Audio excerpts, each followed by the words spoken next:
What's a secret you'll take to the grave, but would tell anonymously on internet? Story 1. One time I told my parents I was going to spend the weekend at a friend's house for a sleepover.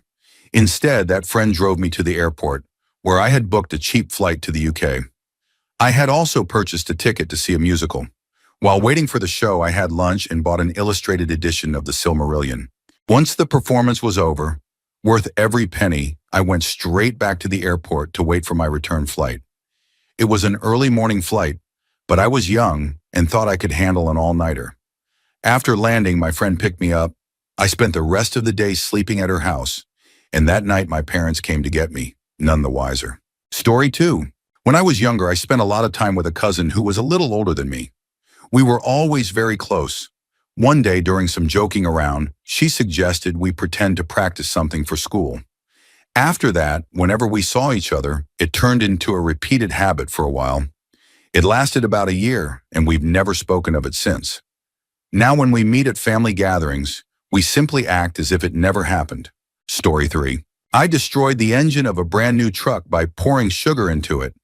The family who owned it lived a couple of miles from us. Their son and I rode the same school bus. My dog, Rex, a pit bull/border collie mix, always waited by the road for my brother and me. He was sweet and gentle, but they disliked him just because of his breed. One day when my family was out shopping, Rex disappeared from our fenced yard. 3 days later, he limped home, clearly hurt. It looked like he had been run over by an ATV. The tire marks were on his side, and his leg was broken. He was in terrible pain. We couldn't afford the treatment, so he had to be put to sleep. The local police said nothing could be done, and the family, the only ones with an ATV, claimed they were afraid of him.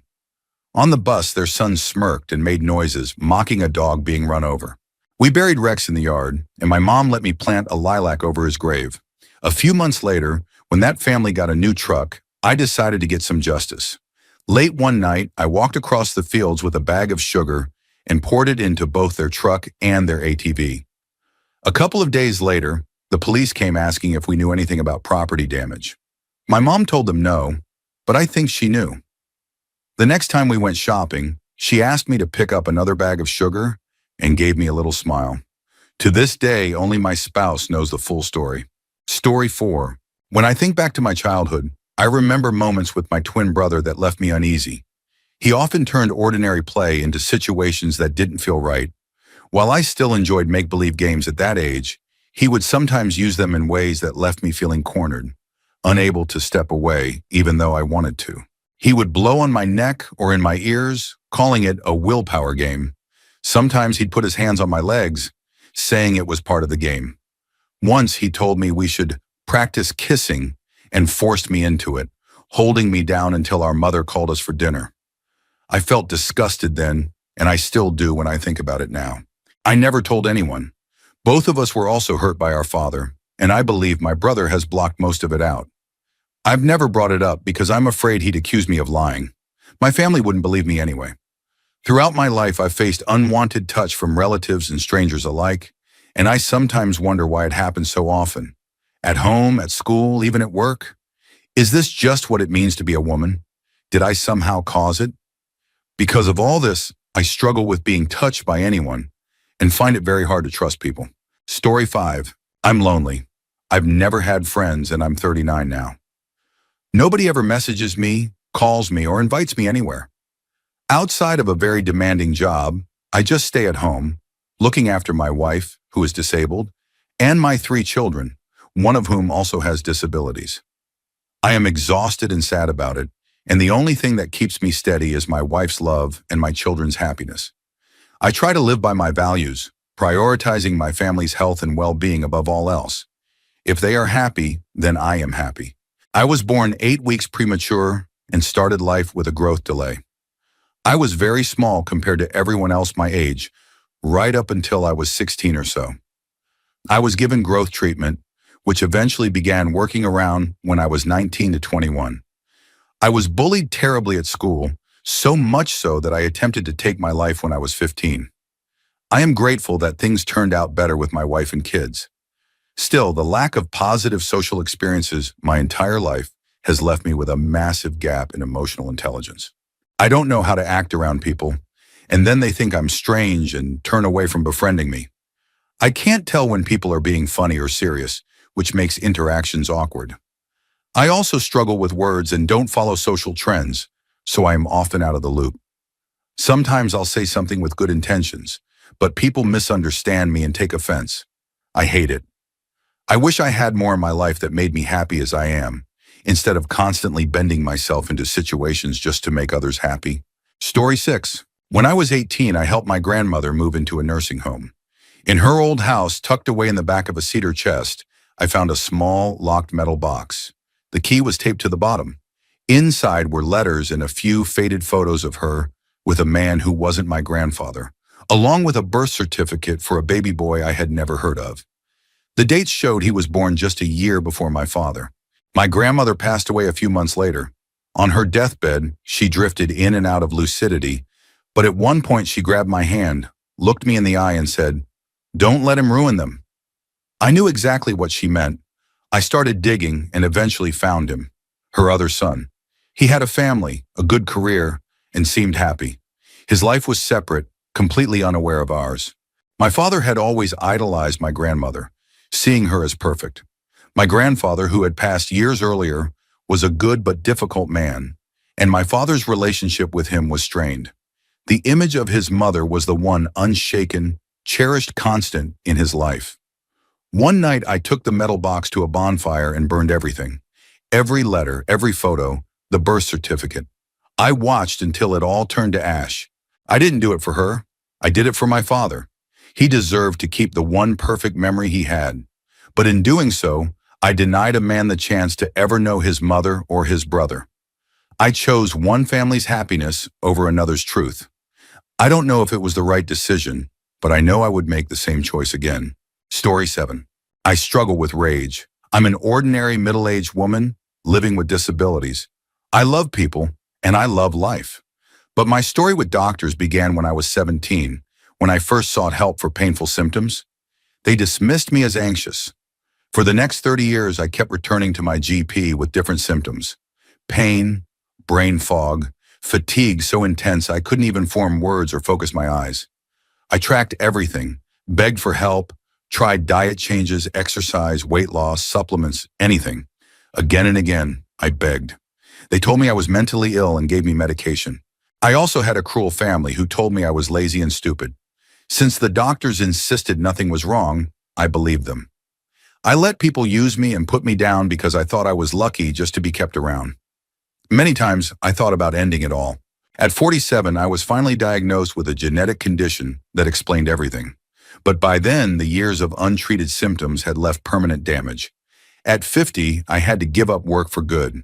I am tough, and I refuse to let it ruin what's left of my life by obsessing over what might have been. But the rage lingers. When I hear about someone receiving negligent medical care, it wells up in me like bile. Maybe it's PTSD, but since I am otherwise a positive person, there's no real help for it. So I carry it quietly. I don't talk about it because in my experience, people would only use it as an excuse to dismiss me as mentally ill all over again. And that's something I will never let happen again. Story 8. I was the last person to talk to one of my friends before he ended his life.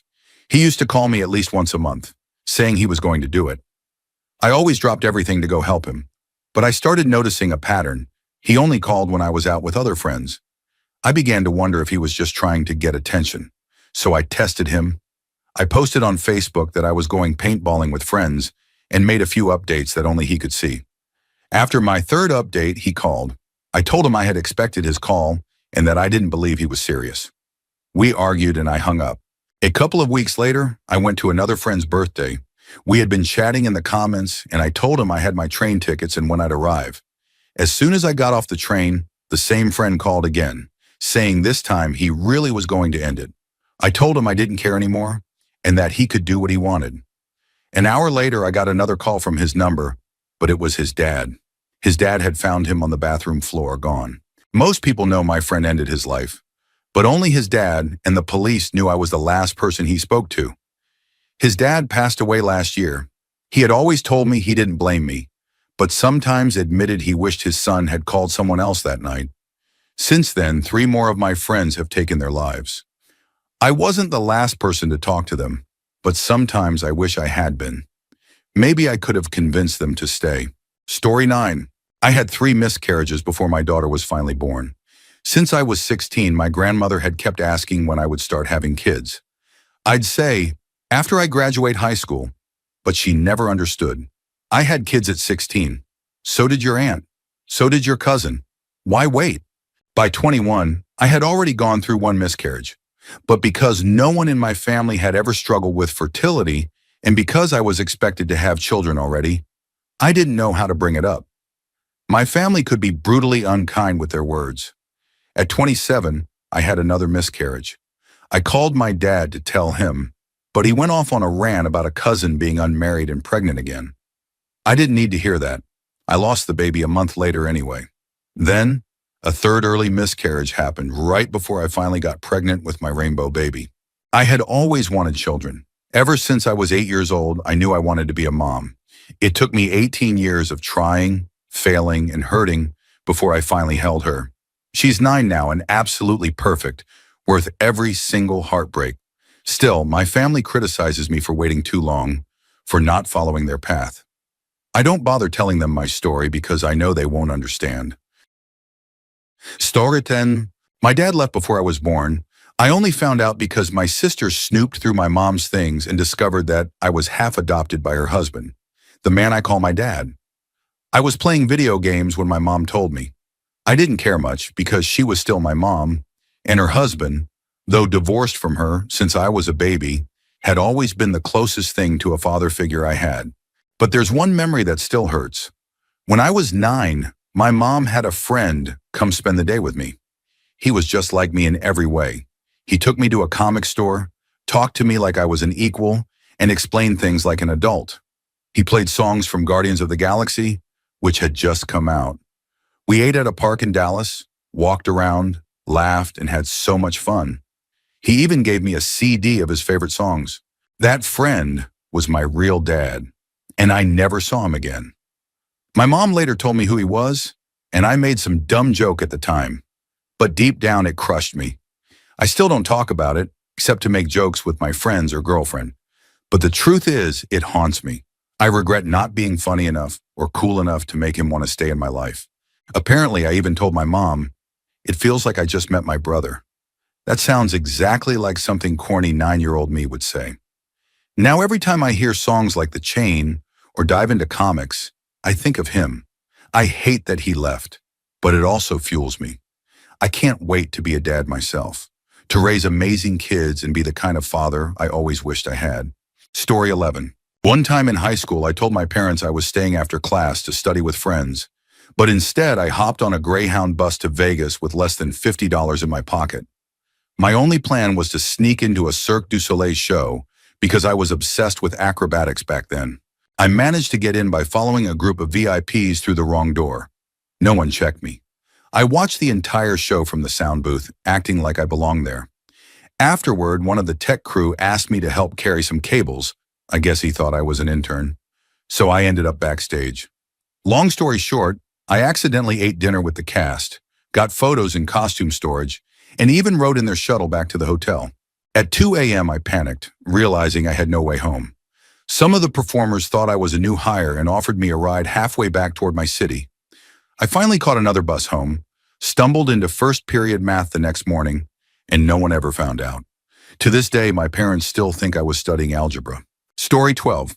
I was raised to survive in a difficult world, and I often tell my best friends I could get by even if most people vanish from my life. What I don't admit is that I struggle to form deep attachments. I don't feel truly connected, even to them. It's not that I'm cruel or lack empathy. People often tell me I'm more empathetic than most. It's just that I don't understand how others connect so easily, and I tend to feel distant. When I was very young, I went through an experience with a cousin that left me scared and uncomfortable. I carried that fear in silence, and even now I sometimes have nightmares that bring back the same emotions. I've started realizing that maybe I went through more than I allowed myself to admit, and maybe it's had long-term effects. But growing up, I was always told that men are supposed to be tough, that I should just push it down and be stronger. Now I am strong, but I also feel like I have nobody I truly need. What I want most is to be able to depend on someone without fear, to trust and feel safe in a way I never really have. Story 13. I've been using food in a way that feels like slowly destroying myself. I binge heavily for days, then go without food for a week at a time, drinking only water. After each fast, I binge even harder. Over the past 10 years, I've lost my parents and my older brother to cancer, and I ate my grief. My weight went from 196 pounds to 425 pounds. After my dad passed, I fell into this harmful food pattern. I lose weight when I don't eat, but the binges pile it back on. I can feel it in my body. My calves swell painfully every time. My doctors know what's going on, but I'm not a candidate for surgery or the new medications. I know how to lose weight safely, but the truth is I haven't chosen to. It's become my way of giving up slowly. I'm in therapy, and I'm seeing an eating disorder specialist soon. On top of this, I've been battling other health issues: bladder cancer, epilepsy. My 5 siblings live far away, and I rarely see them. Most of my friends are in another state, the one I left when I came home to care for my parents as they died. Making new friends here is hard, especially with my health and my weight. I feel alone. My only purpose seems to be fading slowly, and that thought weighs on me as much as anything else. Story 14. I will never tell my child the truth. Their father was someone who trapped me in a deeply abusive relationship and made me pregnant in an attempt to force me to stay. I had been trying to leave him for nearly 2 years, but he kept me isolated. He convinced me my family didn't love me. My only friends were connected to him.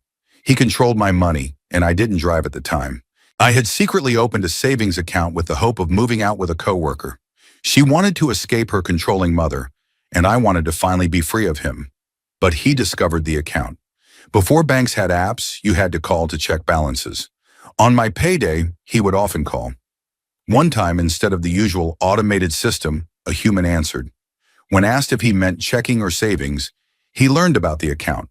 He drained it, then used the money as a down payment for a motorcycle. After that, he tightened control even more.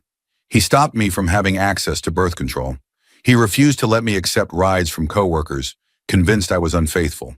He forced me to walk 1.5 miles to his workplace after every shift. There, in private, he would demand things of me I couldn't refuse. Eventually, I became pregnant. Story 15. My brother, my favorite person and the one I admired most, was suffering from stage 4 cancer. One day he asked for an ambulance because he was struggling to breathe. I was the one in charge of calling, and we had a direct line that could send one immediately. But something inside me told me that this would be his last day, so I didn't make the call. When my parents asked for an update, everyone already crying, I told them the number couldn't be reached. It was March 2020 during the pandemic. That same day, my brother passed away. I've never told anyone about this decision. My thought at the time was that whether he went at home, on the way to the hospital, or at the hospital, the outcome would have been the same. He had been fighting for 2 years, bedridden and dependent on oxygen tanks. I carry that choice with me in silence. Story 16. I genuinely resent my parents for retiring abroad, and I can hardly bring myself to stay in touch with them now because of it. With 2 young kids and a partner who has complex mental health challenges, they were my lifeline. They gave me breaks, offered support, and provided a safe space for my children when life at home was overwhelming. The hardest part is the constant questions from my kids about when they can see their grandparents again. They had such a wonderful bond before my parents moved away, and losing that relationship has been heartbreaking. I don't think I can ever love my parents in the same way again after what feels like abandonment. I know it's selfish. They are entitled to live their lives however they choose, but it has left me deeply hurt, and it's something I will never say to them. Story 17. When I was 15, I had a birthday party with a small group of close friends. One of my best friends, a guy we'll call M, was there. At school, there was a girl, T, who was obsessed with him. Her mom had drilled into her the idea that they were meant to marry someday. Because of her constant drama, my friends and I avoided her, and I didn't invite her to the party. But somehow T found out M was there, and her mom called me on my landline asking why T wasn't invited. I fumbled and said I could only have so many guests. Soon after, parents of my friends started calling, saying they were coming to pick their kids up. M's mom, who knew my mom, explained why. T's mom had told everyone that my best friend C and I were secretly together. One by one, everyone's parents showed up and took their kids home without saying much. C and I cried to my parents before her mom arrived, explaining that T's mom was spreading lies just to ruin my party. Thankfully, my parents already knew T's family had a reputation for drama, so they believed us and helped clear the situation. Over the weekend, they spoke with all the other parents, and life eventually went back to normal. But the truth was different. C and I had been dating secretly for 2 years. I loved her deeply. When we saw how fast our friends' parents pulled them away from us, it terrified us. I broke up with her because I thought it was the only way to protect our friendship and social circle. We promised never to tell anyone. But after the breakup, it was too painful to stay close, and we drifted apart. To this day, I still wonder where we would be if we hadn't been exposed like that. Story 18. I've never shared this before. When I was younger, I was playing a game one evening, and during it I was pushed into a situation that felt unsettling and confusing, something I didn't fully understand at the time. I gave him a quick peck on the lips, but I didn't feel comfortable with what else he wanted, so I stopped. Shortly after, we both ran off, and it was never spoken of again. We lived next door to each other until I left for college 8 years later, and it was buried like it never happened. I'm 30 now, and the memory still haunts me. Every month it creeps back, and I fear that someday it could resurface in some way, with people blaming me because I was the older one. That thought keeps me awake at night. Writing this out for the first time in 20 years is overwhelming, and I know I need therapy to process it. Story 19. 2 years ago, I was going through a rough patch. My mom was dying, and I was pushing my husband away. I started thinking about my first love, and then one day I thought I saw him at the gym. It made no sense. He lived on the other side of the world.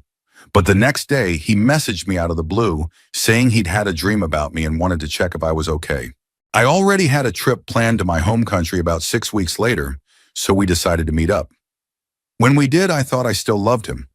Nothing physical happened because my husband is actually an amazing man, and I couldn't bring myself to betray him like that. But it did turn into a 2-year long-distance emotional affair. Technically, yes, that was still cheating. Recently, I finally saw clearly why we broke up in the first place. It took me 2 years to realize the past belongs in the past. I hate myself for what I did, and there isn't a day I don't feel guilty. But part of me is oddly relieved. I no longer wonder, what if? I got my answer. He wasn't who I imagined anymore, and he turned out to be just as toxic as I remembered. Story 20. This might not stay a secret forever, but I grew up with a father who repeatedly hurt me in ways no parent ever should. I never told my mom because I didn't want to break her heart, but now as she constantly pressures me about finding a boyfriend or getting married, I sometimes feel like telling her everything. In the past, when I told her my father had hit me, she dismissed it and told me not to tell anyone. She said he cared about me because he bought me food. Meanwhile, he spent years refusing to work, while she worked 16-hour days, cooking, cleaning, raising us, all while he watched TV or went fishing. He was also often cruel to her and to us. And yet she still wonders why I don't want a boyfriend or husband. Yes, I know not all men are like him, but when the only father figure you've known treated your family that way, it changes how you see the world. I don't want apologies and I don't care for excuses. All I want is for her to stop harassing me about marriage. I refuse to walk her path. I don't want to live her life. Story 21. I witnessed a killing when I was a kid, and I still remember it like it happened yesterday. It was about 45 years ago, near my old school under a bridge. The people responsible were teenagers. I was small, but I knew them, and they knew I saw. If I reported it back then, my life would have been in danger. This was before social media, before people shared everything, so secrets stayed buried. The victim was a homeless man, simply in the wrong place at the wrong time. And those teenagers, the ones who started it, went on to live unbelievable lives. One became a pilot for 747s with an international freight company. Another married the daughter of a wealthy businessman in Thailand. It's surreal to think about. But I can still see the whole thing in my mind, and I've carried that memory in silence for decades. Story 22. One time my dad told me, "Your mother didn't even want 3 kids." I had to do a lot of convincing. I'm the third child and suddenly everything made sense. My older siblings were the perfect sporty boy and the mini mommy girl. Then I came along, deaf, queer, and mentally ill, and I realized my mom never wanted me in the first place. I always felt something was missing, though I couldn't explain it. It showed up in small ways. My sister knew everything about being a girl, shopping for bras, handling changes, doing her hair. I remember her and my mom going through those puberty books together. I got the books secondhand and read them by myself. My sister taught me how to shop for bras. My brother taught me how to drive. I literally had to lock my mom in the bathroom with a razor to get her to teach me how to shave. And all she said was, "You just do it, it's easy." I think my parents gave up after the first two kids and assumed I would figure out life on my own. Now I'm an emotionally stunted adult who can't ask for help and probably has CPTSD or autism. Therapy is great, but I still wish I'd learned these skills normally as a child. It wasn't an abusive home, but the results somehow feel the same, and I still can't shake what my dad said. What did he mean by convincing? How did he talk her into it? I don't want to know the answer. I'll never tell anyone in my real life about this. Story 23. I endured abuse from my grandfather throughout my childhood. I can hardly recall a time before. It continued for years until I finally decided I wouldn't let him get close to me anymore. I tolerated it because I believed that if it wasn't me, then it might be one of my siblings or cousins. I thought I was trying to protect them. I wanted to tell my parents. But our home environment was already chaotic. I used to stand in front of my mom to shield her from my dad's anger. I despised my grandfather so intensely that I often dreamed of ways to remove him from my life. When he eventually succumbed to cancer, I didn't shed a single tear. For years, I shoved it down. I told myself I could handle it. He was dead after all, but I was wrong. Last summer, I found out in a roundabout way that my family knew what he had done, and they did nothing. They still talk about what a great man he was. It makes me want to scream. I spiraled. I put a gun in my mouth and thought about pulling the trigger. But then I realized, if I died because of him, he wins. Everything I endured would be for nothing. That moment was the turning point. I decided he doesn't get the rest of my life. I love my family, but I've never hated anyone more. I'm trying to learn to love myself, but it's hard. How could someone do that to the people they're supposed to love? And why didn't anyone love me enough to stop him? Story 24. In 2016, during my sophomore year of college, I was assaulted at a dorm party by someone I thought was my friend. I had just turned 19 and had little experience with alcohol. He got me blackout drunk, took advantage of me, and left me outside in the woods near campus. The aftermath wrecked my life. I sank into such a deep depression that I stopped going to class, lost my campus job, stopped eating and sleeping regularly, and eventually failed out of school. That winter break, I had to tell my dad I wouldn't be allowed back. I'd already gone through other traumatic experiences as a kid. My mom was an alcoholic who once kidnapped me and my sister. So I knew my brain had a way of repressing things. I figured something awful must have happened, but I couldn't remember the details, only that I hated being alone with men or touched unexpectedly. A few memories started resurfacing a couple of years ago, and I knew I couldn't tell anyone. My dad would have made a huge deal out of it.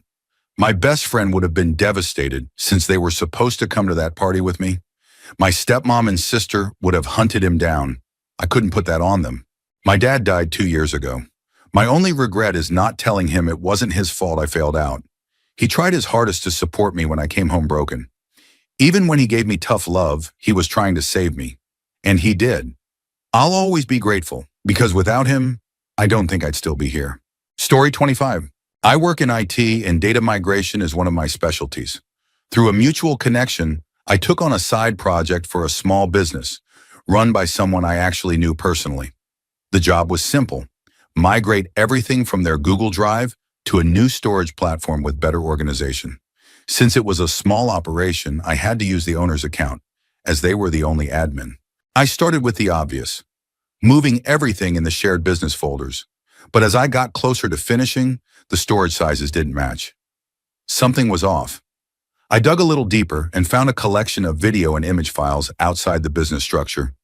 Videos take up a lot of space, so I opened one just to check where it belonged. What popped up was a very personal home video of the owner and their partner. I immediately closed it, feeling uncomfortable. This was someone I'd had dinners with, someone I respected, and suddenly I knew something I was never meant to see. I checked the settings and realized the files weren't shared. What had happened was that the owner had logged in from their personal laptop, and their home files had auto-synced to the company drive. That explained everything. After thinking it over, I decided not to mention it. They were moving away from those accounts anyway. I finished the migration, told them it was done, and left it at that. I've never told anyone until now. Story 26. I don't know if I ever truly loved my grandmother. She was severely mentally ill throughout my life, so I never got to know who she was before it set in.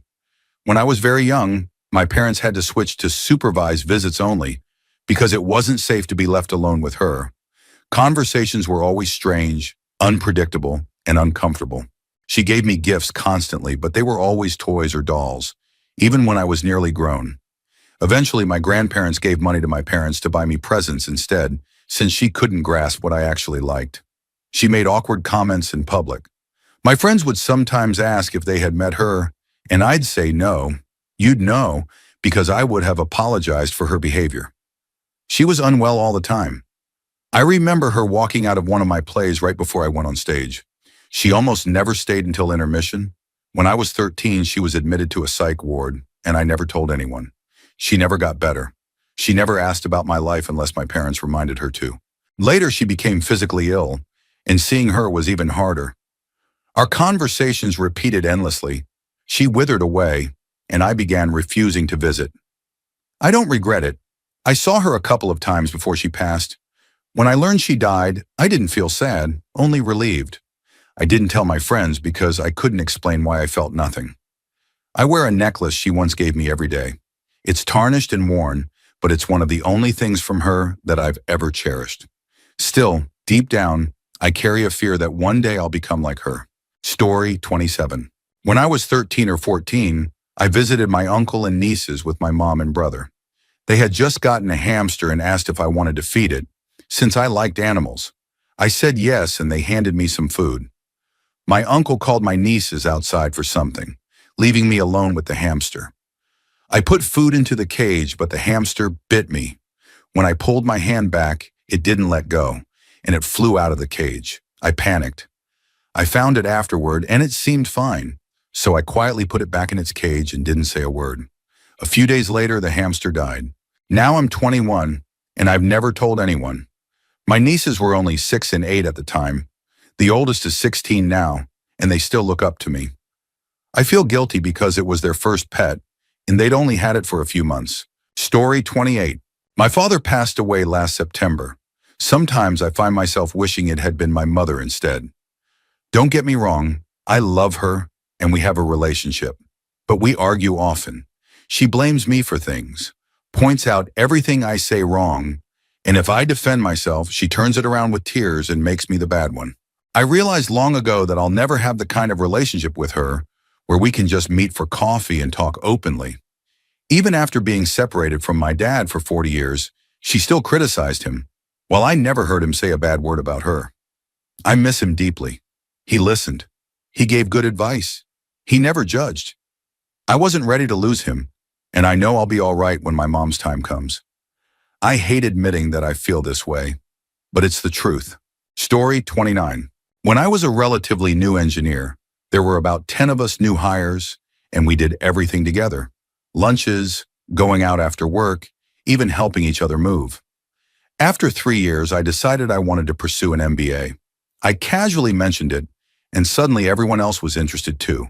My first attempt failed because my GMAT score was average. Quietly, I retook it, did much better, and on a whim called the college. One thing led to another, and I learned about a pilot program for working adults with weekend classes. I completed all the paperwork, crushed the interview, and got accepted. Only after I secured my spot did I tell the others. But by then, the program was already full. It completely changed my life. Better earnings, better opportunities. I felt guilty, but the truth is, the working world is competitive. Sometimes you have to protect your own path. Story 30. When my husband's brother was in college, he fathered a child who was placed for adoption. I had no idea until years later when I put the pieces together. Back in high school, one of my friends got pregnant after seeing a guy from the local college. She carried the pregnancy and gave the baby up for adoption. Years later, after I married my husband, I went to a family party and recognized his brother as the same guy. He has no idea that I know. We're all in our late 50s and 60s now. He's married with kids of his own. I don't even know if my in-laws ever knew about the adoption. My husband certainly doesn't. It's never been spoken of in nearly 40 years, and I've never told anyone. Honestly, I'm surprised it hasn't surfaced through all the DNA testing our families and children have done. It's something I'll carry quietly to my grave, even though I know my older daughters would love a piece of juicy family gossip. Story 31. The smiles and laughter I show every day aren't real.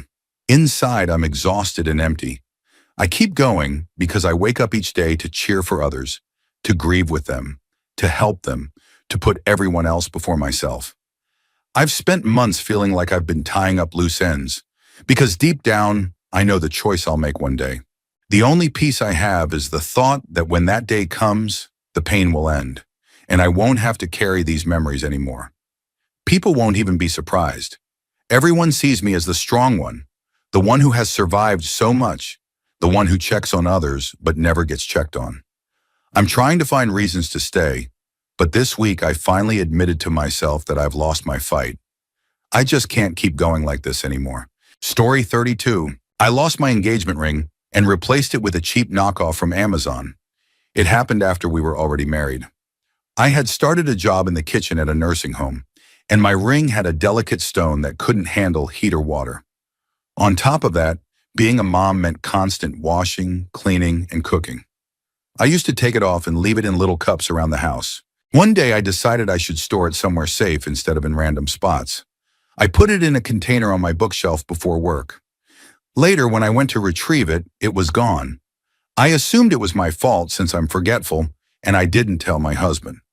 It had been expensive for us at the time, and I didn't want the lecture about being careless.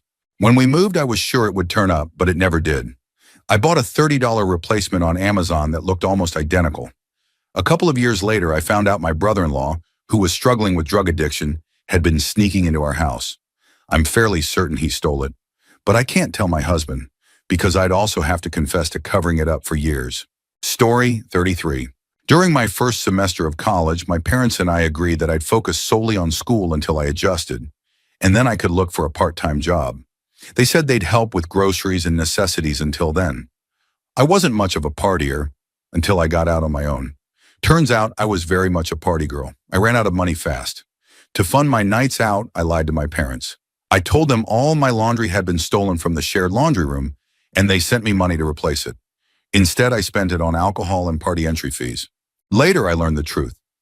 My parents were going through financial hardship and quietly preparing to file bankruptcy. They had kept it from us kids so we wouldn't worry. They were struggling to care for my younger siblings, working multiple jobs, doing everything to protect us from the reality of how bad things were. And meanwhile, I was taking their emergency money and wasting it. Even now, as a parent myself, I can't bring myself to tell them.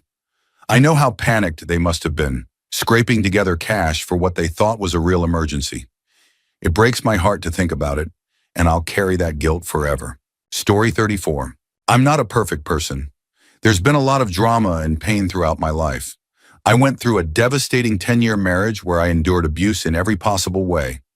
My husband had 3 kids from a previous relationship, and their mother had walked away from them. They struggled with serious behavioral issues, and I didn't know how to handle it. He rarely helped with them, and I felt lost, overwhelmed, and slowly became withdrawn and bitter. Eventually, he began cheating and became physically abusive. I had no access to money, even when I was working.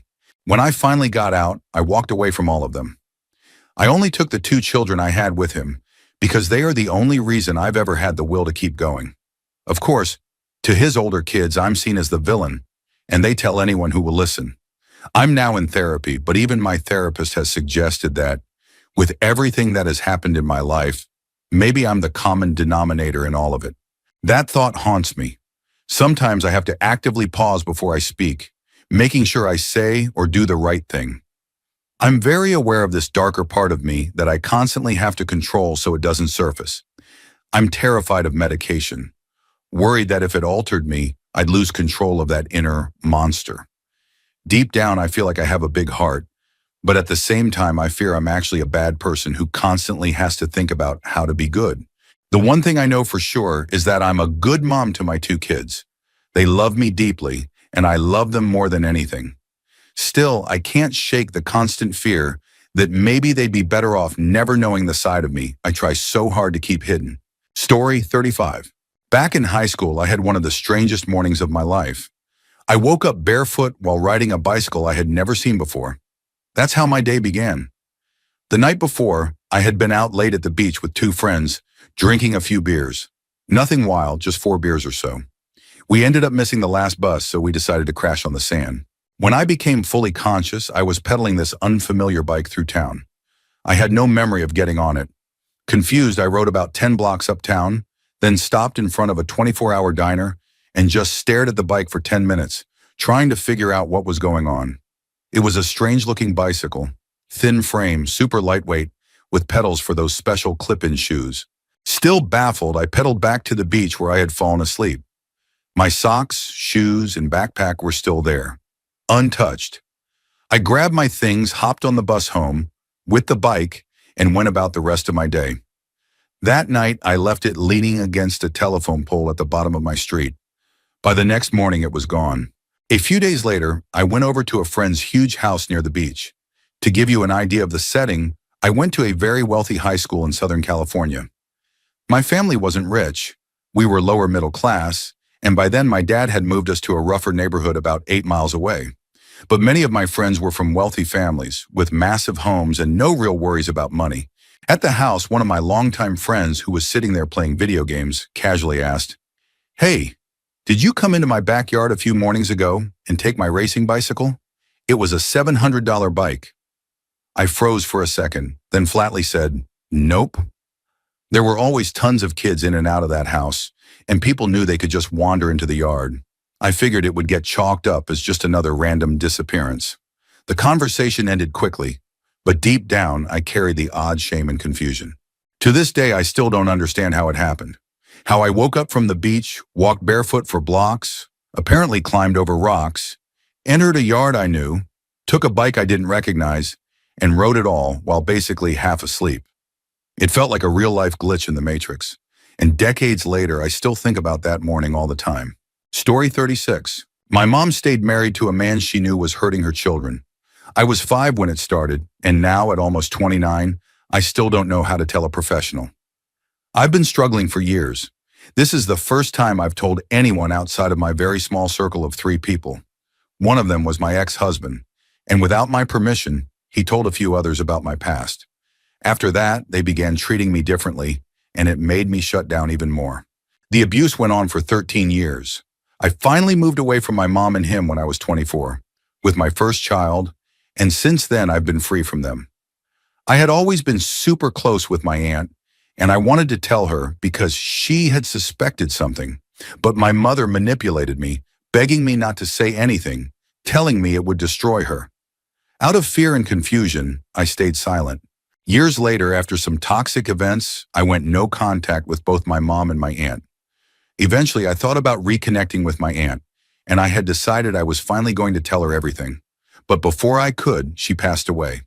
The very next day, as if my world hadn't already shattered, I found out my now ex-husband had been unfaithful. Story 37. When I was younger, both my parents disappeared for a few years, and during that time, my siblings and I lived with my aunt, uncle, and grandmother. It was incredibly hard, but since I had 2 younger siblings, I forced myself to stay strong for them. I overheard my aunt once tell my uncle that neither she nor my grandmother wanted to take care of us anymore, and that she had actually been paying my grandmother to look after us. I also remember being only 11 years old and overhearing my aunt complain to someone about how difficult I was. She said I was too loud, not smart enough, and that I never did enough. No matter how hard I tried, I was never enough. Eventually, I just stopped caring. The only thing I held on to was my writing, though nobody in my family ever showed the slightest interest in it. I felt painfully alone, especially because I was bishul and growing up in a religious family. My sister found a note I had written and ended up outing me. The only response I got from the adults was, "That's a sin." That moment was when it truly clicked for me. I would never be enough for them. But what also clicked was that I no longer cared about meeting their expectations. I stopped hiding who I was. A few years later, I met the man who would become my husband. Now my family still calls me the difficult one, and honestly, I couldn't be more grateful for that. Story 38. This isn't exactly a secret I'll take to the grave because I've told my wife, but it still feels like something that deserves to be shared. 8 years ago, I met a shy, sweet girl at a mutual friend's birthday party. She was sitting off to the side, looking a little lost. Something about her drew me in, and even though I was pretty introverted back then, I walked over and introduced myself. At first, the conversation was awkward, but then I noticed a small tattoo on her ankle. A kodama, the tree spirit from one of my favorite films, Princess Mononoke. When I mentioned it, her whole face lit up. Suddenly, we were chatting nonstop about the movie and all sorts of nerdy things we loved. Just like that, a new friendship was born. Over the years, we kept in touch through texts and occasionally saw each other at gatherings. Every time her smile felt like it lit up the whole room. Sometimes we even joked about hanging out one-on-one, but it never quite happened. Meanwhile, I ended up in another relationship. It started out polyamorous, but it eventually collapsed into something toxic, controlling, and codependent. One night, while I was scrolling Facebook beside my then-girlfriend, I saw a post from my friend, the girl with the kodama tattoo. It wasn't like her usual posts. It was a clear call for help. My gut told me I should go see her right away. But when I looked at my girlfriend, all I could think about was the fight and jealousy I'd face if I said I was leaving to be with another woman late at night. I hesitated. I convinced myself someone else would step up. The next morning, I found out my friend had taken her life. Nobody had shown up for her. I know it wasn't my fault, not really. But I've carried the weight of that decision ever since. I resented my ex for making me feel trapped, and I blame myself for not being braver. It was part of the reason I ended that relationship. Years later, I told my wife this story. She understands why, if I ever drop everything to go be with a friend in need, she can trust I'm doing it for the right reason. What I never got to tell my friend was how much she inspired me. So much that I got a half-sleeve tattoo of Princess Mononoke after we met. She'll never know. Rest in peace, sweet girl with the kodama tattoo. Story 39. I don't really let people get close to me anymore because of my history with addiction. In the past, when I did let people in, I ended up hurting them, and it left me feeling like I could never allow myself to build real friendships again. I'm terrified that my struggles will clash with someone else's life and cause them pain, and I can't bear that thought. At work, I keep to myself, and when people ask why I'm so quiet or what I did over the weekend, I just make something up. I'll say I went out with friends, but the truth is I usually stay home, stuck in my own thoughts. Recently, I let a coworker into my life, someone I thought was cool and kind. But I ended up acting in ways I regret, and after that, I couldn't bring myself to see or message them again.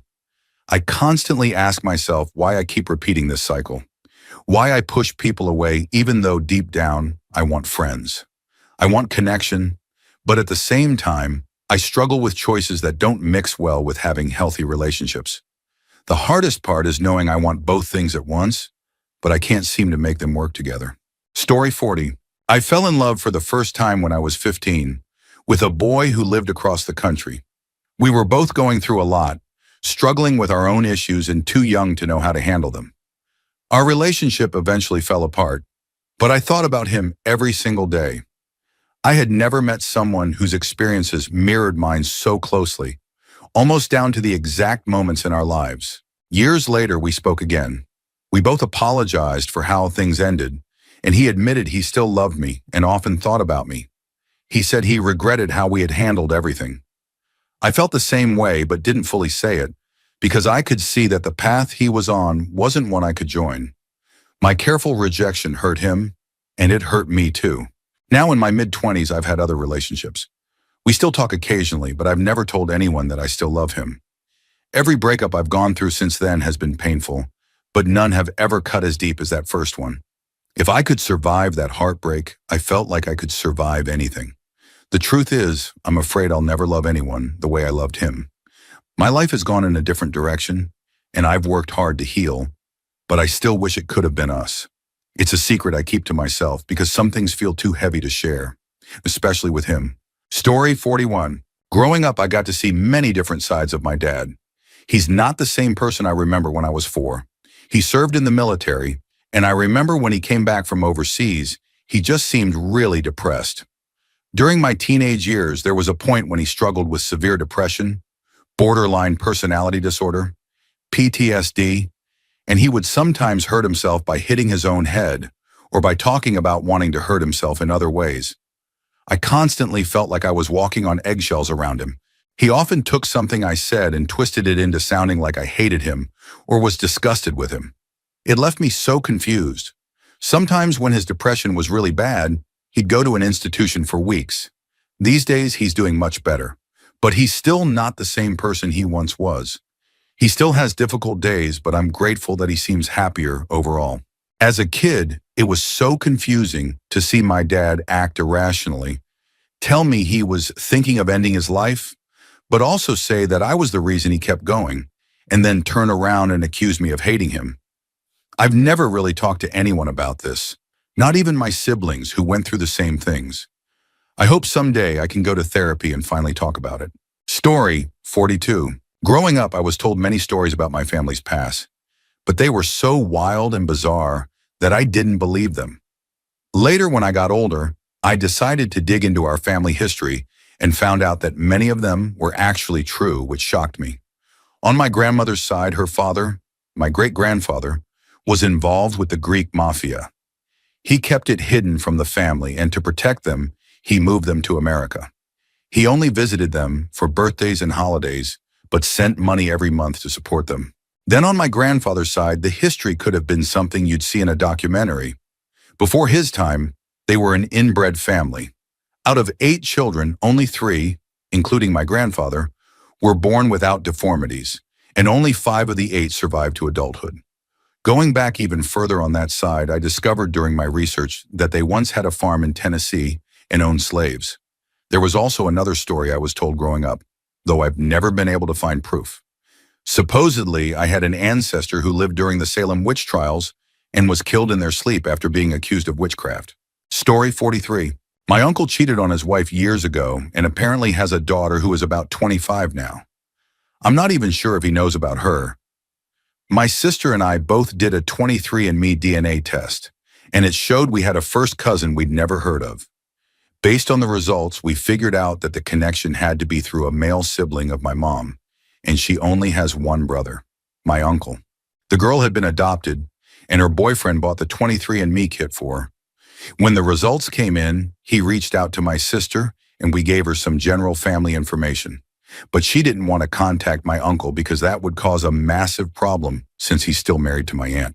If this ever came out, I know my mom, sister, and I would take a lot of the blame from other family members.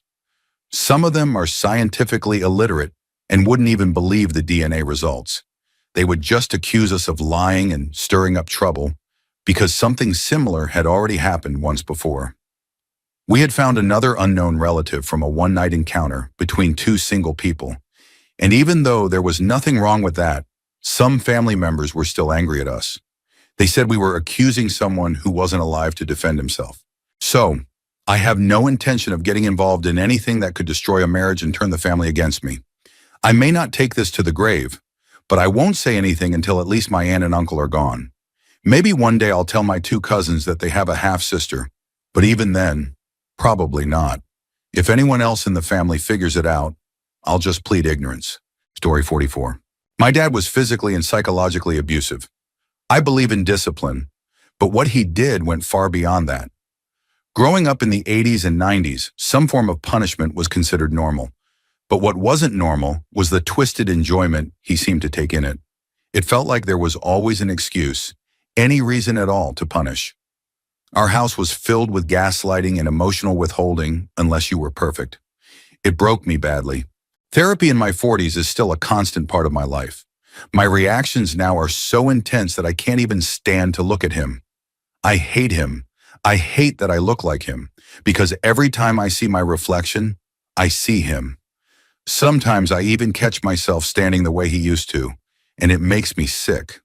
I cut him off years ago, and I wouldn't answer his call even if he were dying at the bottom of a ravine. Before that, everyone else in his life had already abandoned him. In his narcissism, he blames everyone for betraying him and leaving him. He would cry, full-on sobbing, and I would just laugh at him. I laughed at the man who taught me to be almost as cruel as he was, and I enjoyed it. That part of me unsettles me, the part that takes pleasure in his misery. But it's real. On top of that, in the past few years, I was diagnosed with PTSD, not just from Iraq, but also from surviving him as my father. I also learned I have ADHD, which explained a lot, and finally received confirmation of autism, which explained nearly every social interaction of my life. Looking back, those diagnoses put my childhood in an even darker light. Instead of guiding me, he made everything worse, shaming me for being awkward, different, and sheltered. The anger I feel toward him now is even stronger because of it. The truth is, the world will be a better place when he's gone. I hope he's still alone, with no new friends, no one left to be sucked into his web of lies. I hope he stays miserable until the very end. Story 45. When I was 19, I made the biggest mistake of my life. I cheated on my boyfriend with my best friend's boyfriend. Eventually, she found out. Somehow, we stayed friends for a while, but 10 years later, she told me she couldn't do it anymore. Since then, I've struggled desperately to form new friendships, but it just hasn't happened. On the outside, I put on a happy face, pretending I'm fine, but deep down I ache for the closeness I lost. I'm 39 now, and at our 20th high school reunion last year, I saw her again. Every part of me wanted to run to her, hug her, apologize, and tell her she didn't deserve what I did. But I didn't. She came up to me and said hi, and all I managed was a quiet, "Hello." That was it. I miss her so much. I always have. Over the years, I've looked up her number and even her address. She moved back to our home state. Whenever anyone mentions her, I act like she barely crosses my mind. But the truth is, she's never far from it. She's been on my mind constantly for 2 decades, and I don't know if I'll ever stop missing her. Story 46. I'm terrified of what will happen once my parents are gone. I've been disabled since I was young, both mentally and physically, and I depend on them for so much. My older sibling and I have a good relationship, but she's soon to be married and has her own responsibilities, her own life.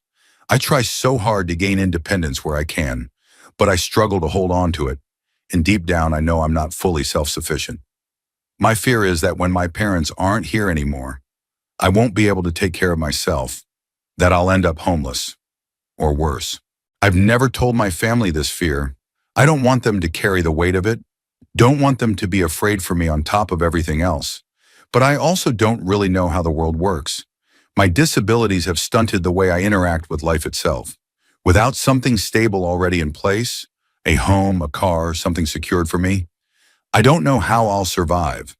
I carry this terror silently every day. Story 47. I feel triple betrayed by my family, and I'll never be able to tell anyone. A little over a year ago, I woke up in the middle of the night and my stepfather was in my room. I won't go into detail about what happened. It wasn't complete, but it was enough to feel just as violating, enough to make me freeze in shock. He left when I stirred, but came back 4 more times before morning to see if I was awake.